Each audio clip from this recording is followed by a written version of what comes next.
Welcome to another episode of Waking Up to Life, 18 Minutes with Rabbi Josh. It's a podcast built around conversations with people in the community around the world who have found a bit of enlightenment in their lives. While these events may not seem life-changing to you, the conversation will reveal how the moments have shaped the world in which my guests live. It's an informal conversation peppered with insights from Jewish tradition, and it may just change your life as well. And if not, well, it's 18 minutes with me. So, l'chaim, to life. On today's show, we are blessed to be able to welcome Dr. Tomer Malchi, who is the executive director of Cultivaid in Israel. He is a Ph.D. in soil and water sciences and has spent the bulk of his recent career working as an Israeli NGO, doing African work with the African subcontinent and changing the lives of people on the ground with agronomy and farming and soil and water. And it turns out that I'm lucky enough to be working with him as well as a part of a project supporting the emerging Jewish community of Ethiopia. So Tomer, thank you for being on the show. It's my pleasure to be here. Thank you, Josh, for having me. I'm honored to be on this program. So it's a conversation that we'll have, and whereas some people have joined the show and talked about a challenging moment in their life that they learned a lesson, for you, your moment of enlightenment came around something very simple, the power of water. So talk a little bit about that experience that you had. So it's came out of nowhere, I gotta say. I feel old just going back in time, but I was about 24, 25 years old. At the time, working at Starbucks. You have now a lot of news about the unionizing campaign. So I was back at the first round back almost 20 years ago, and that's what I was doing back then. And I don't know why. I don't know what caused it, but suddenly I had to read everything I could about international water politics. I grabbed book after book. I would seriously go on breaks, sit at Barnes and Nobles, and just kind of read every book I could find about water, whether it's about what was happening in Bolivia with people suddenly being charged for water, looking at the Israeli-Palestinian conflict and where water comes in, looking at water problems in the United States.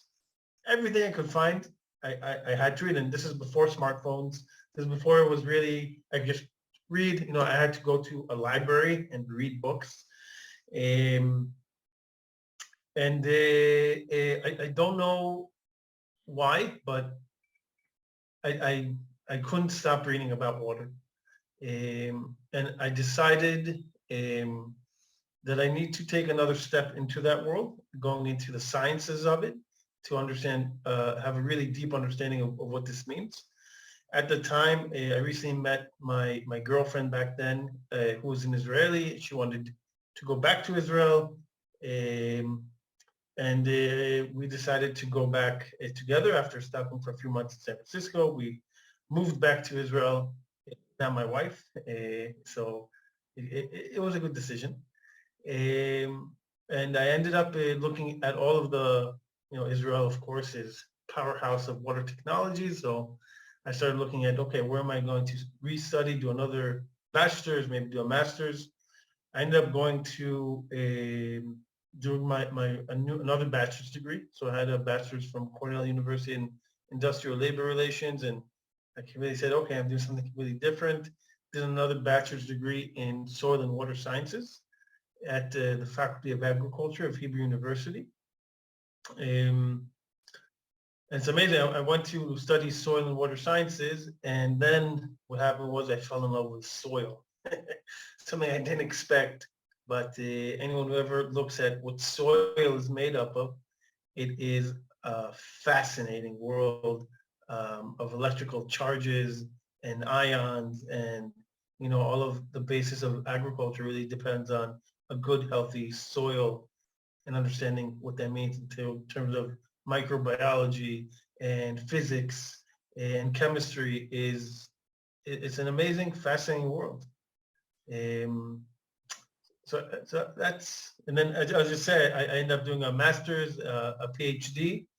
And while that was happening, found a, I founded a chapters of Engineers Without Borders that ended up developing to Cultivaid, which today I run. I found that with two partners, Ben Cohen and Yair Kenan, and we started uh, an organization that really started, $25,000 to establish a small demonstration site.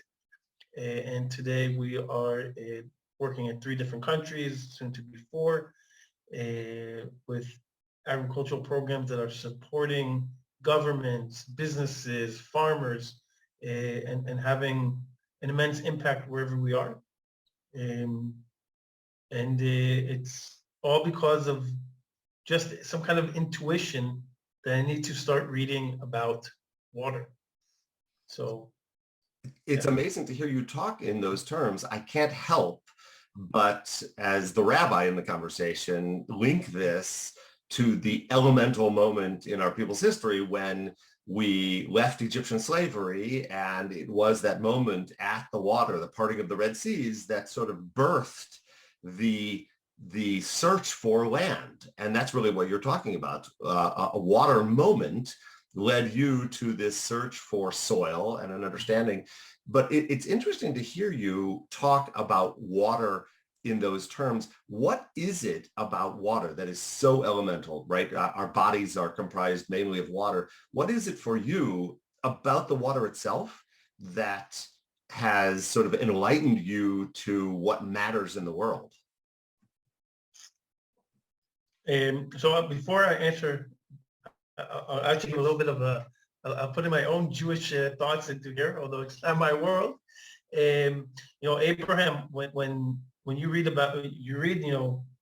the Torah, you see that he's constantly finding water, digging wells. Like, it's a big part of his story as well. And I think a lot of it is really, what does that mean? What is it about in the Torah? What does it mean that he's finding wells, that he's digging, that there's water? And I think with water, first of all, there's prosperity, right? The wealth that we build comes from the fact of having water for agricultural production, basis of economic development. We can't drink without water. Water is the basis of life in many ways, both on a physical level, but also on a spiritual and mental level. I don't know how to explain it. I think that there's just a lot of connections. The physical properties of water are extremely different from everything else on this planet. It's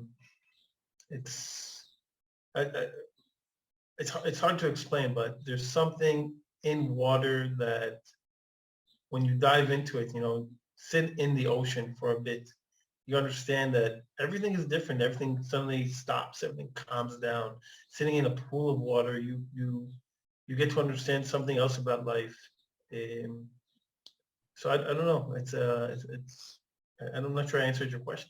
No, you did a nice job of answering it. It is elemental. There is something at a core level that connects us human beings to water.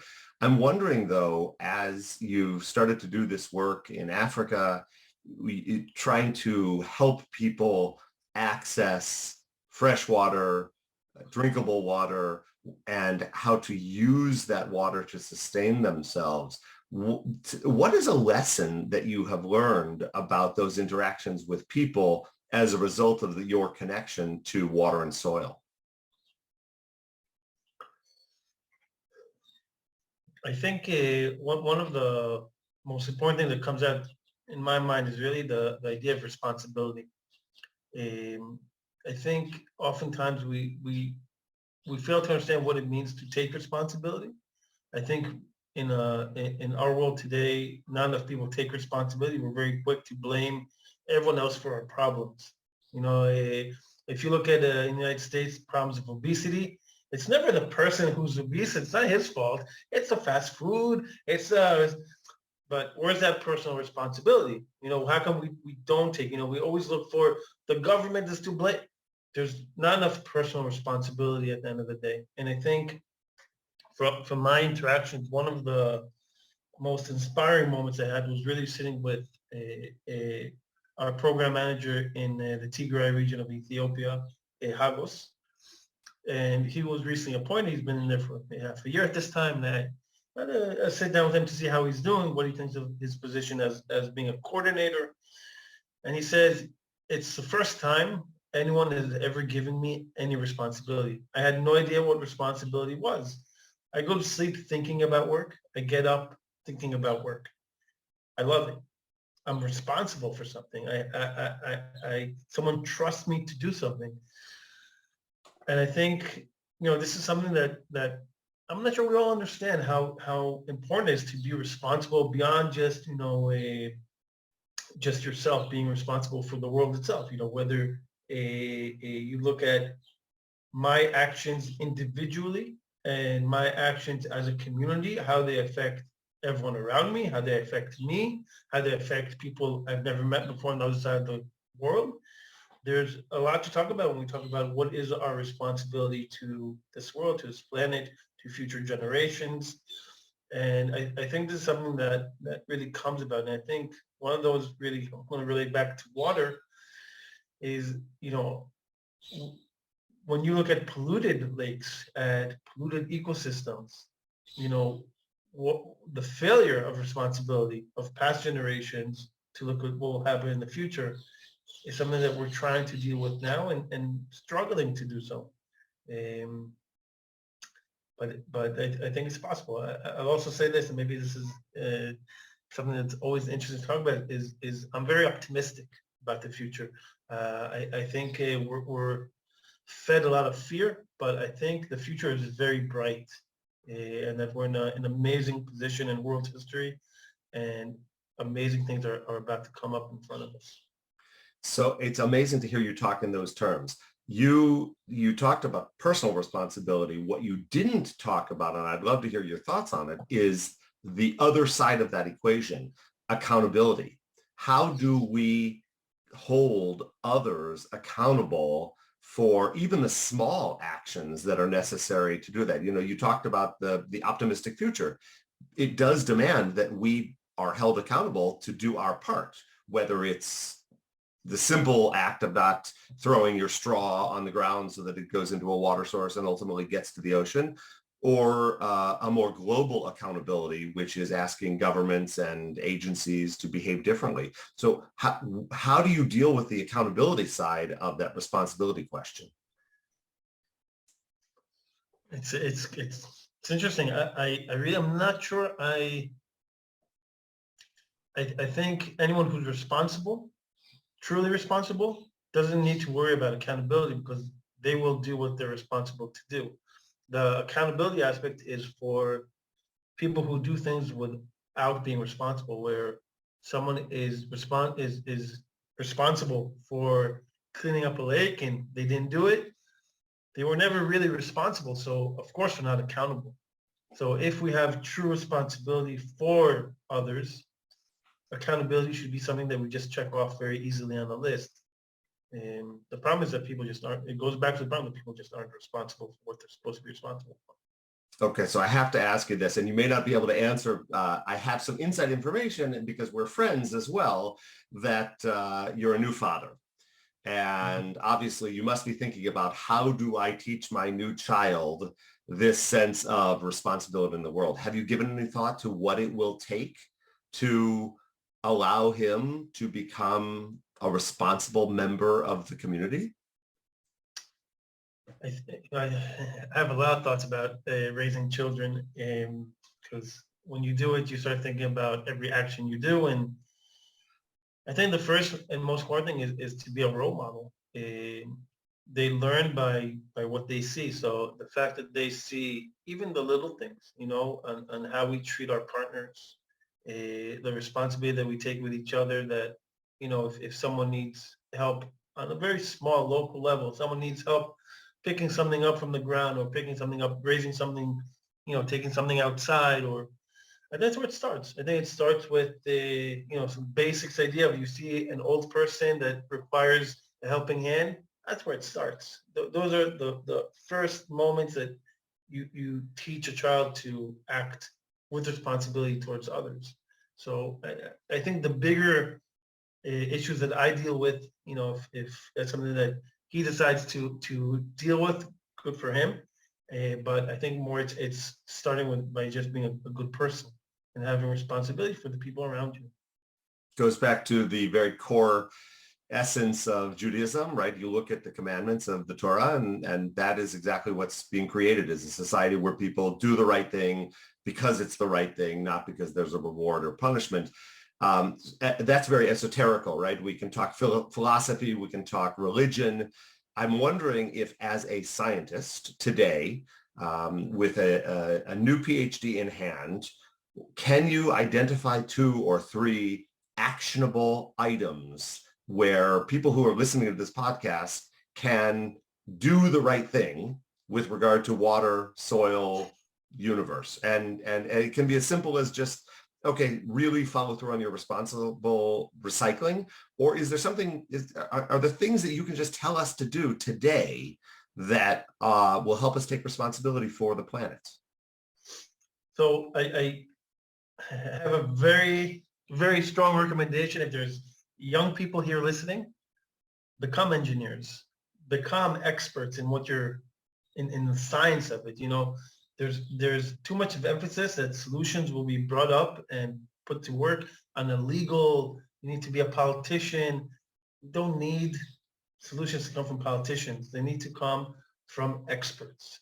I think that, people who are listening and want to say, how do we change the world? The best thing is to get people who have a good heart to become scientists, to become engineers, and to learn, these fields of study to be able to afterwards also change. And I'll make a little plug because I'm here. I was actually going to ask you to do this. I was going to tell you if there's a 20-some-year-old here looking for an opportunity, what can they do today? So at the Faculty of Agriculture today in Israel, there's a new or an updated there's an international school, and there's an environmental studies program. It's a master's degree for anyone who is looking to really understand these issues. Israel is a great place to get an understanding of them.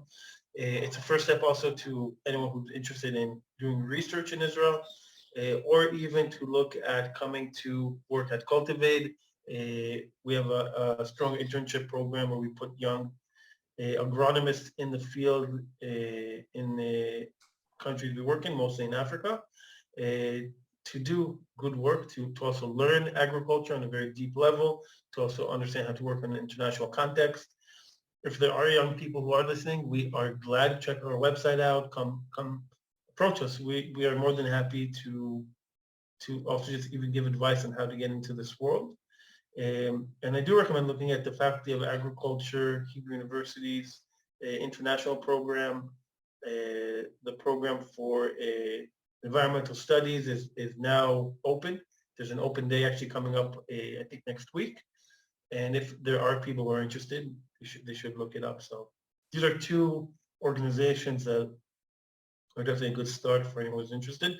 I would also say if anyone really has questions on how to get into this world of agricultural development, looking at how to make this world a better place from a scientific point of view, as scientists, as experts, as engineers, as agronomists, feel free to contact me. I'm very open to guiding people on how to get into this world. There are many opportunities and good salaries. So it's something that should be considered. If you're going to do good in the world, you can also earn a good salary doing it, and you don't have to give up on a certain lifestyle if to do good in the world. So I think what you're saying is if you want to be a responsible citizen of the world, you have to become a professional responsible citizen of the world. In whatever area you want to take responsibility, take that seriously and use the power of education, the power of systems to become a professional in the area of responsibility, whatever area that is. And in this case, we're talking about science, but it really, I think, applies to anything. If you want to do something well, you have to simply do it well. But you don't need experience, right? For somebody to come work with Cultivaid or somebody to get their hands dirty, they don't need to be already an agronomist, right? An agronomist is anybody willing to put their fingers in the earth, correct? You need to have some kind of a background that is useful, meaning that if you have a degree in philosophy and you've never planted a vegetable, I don't have much use for you, to be honest. But if you have experience in agriculture or a degree and you have basics that we can work with, then yeah, because part of it is to take knowledge that exists and train others. There are different programs also in Israel that can help train someone who's interested in coming into this world. And also in the United States, you have lots of agricultural training programs. But I think it's important to follow your passion, first of all. If there's something out there that you find, I'm so interested in this, go for it. No, don't listen to anything anyone tells you. If you have a passion, find a way to make a living from that passion because it's there. There's a reason that, Borelam gave you this passion. Like it's there for a reason. Work with it. So I think for me, it's water science, agriculture, and people who want to, if people have passions for making this world a better place, I recommend looking at what science really drives you, which one finds this interest in you, because it's that's how you really can change something. It's really by finding solutions that are practical, scientific, and they're out there. There are amazing companies, startups that are now working at the environmental level, at the agricultural level, that connect high tech with agriculture, with the environmental sciences. There's you think about the smartphone. It's been around for less than 10 years and on a popular level. We're just getting started with the digital revolution. Like it's a brand new world. It really is. Yeah, it's very exciting. And who would have thought that a young man working at a Starbucks would end up creating his own NGO with partners and literally every single day changing the world. I have eyes on that firsthand. And by the way, if anybody wants that philosophy degree and wants to use that somehow, you can come to me. That's sort of my business. So the scientists can go to you, Tomer. The philosophers can come on my side of the conversation, and we can work together side by side. It's such I'd say that I totally agree. I think there's lots of room for philosophy. I don't say that anything is against it. Also, my wife is a dancer. She does art. And I think that part of my inspiration, part of my motivation is built from seeing art and being part of a different world and allowing that to infiltrate into my thinking. Like these two all come together hand in hand. They all work together. So definitely. Well, let's talk a quick shameless plug about the work we're doing together. The American Friends of Beta Israel of North Shoah. This is the religious side and the philosophical side and the scientific side sort of coming together. And our partnership is helping people be self-sustainable, both from the standpoint of agriculture and food and their own personal sustainability, but also self-determination as Jews. And I think that we have to work together. We have to be multidisciplinary and bring people together. And the work that we can do is monumental. So it's just a joy. It's a joy to have you, a pleasure to talk to you, to listen to something outside of what we're usually talking about, which is fundraising for these projects that we're doing. But it's really a pleasure to have you on the show.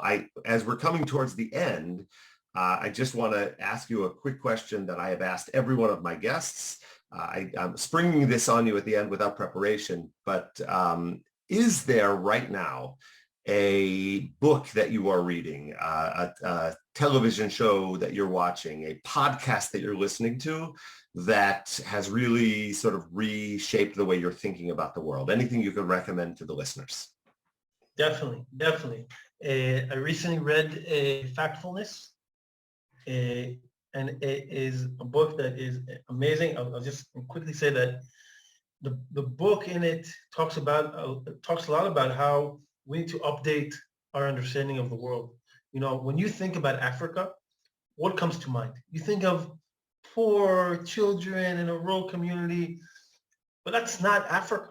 Like when you look at what's happened in the last 10, 20 years, economic growth of 5 to 10% in many African countries, along with investments coming in.